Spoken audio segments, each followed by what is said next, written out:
Fibonacci traders, they'll use this tool here and they'll measure from here to here. And then what they consider to be like the golden pocket is, and again, it's comes from Fibonacci and the golden ratio. And so you have the 618, and you have, this would be like your 50%. So the idea is that instead of measuring the price action, we would actually just place golden pockets within these different zones. So we've got a half ATR up from open to this first line here, and then the full ATR, so from here to here, and then the same thing for these two ranges down here.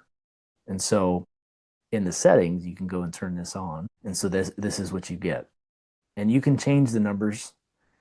You know, fib traders, of course, like any other group, they have different ideas of like what the golden pocket is, and so you can go in and make the adjustments as you want.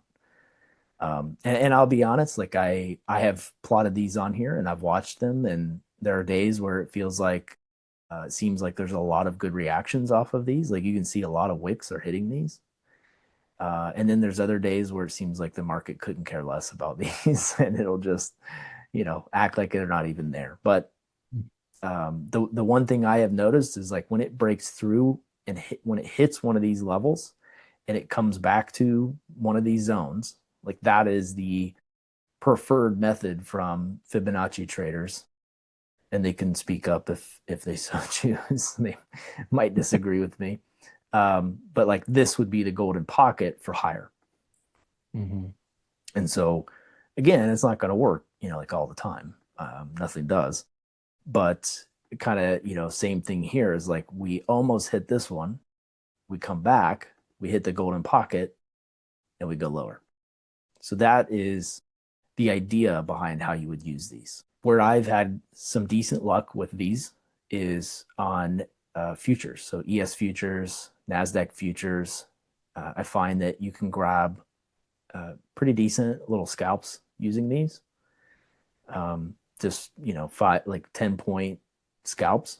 So you can do pretty well with those on a futures contract, for example. Right. So my, you know, opinion on these is I would rather let the day kind of build out some and see if the market is really interested in like these areas.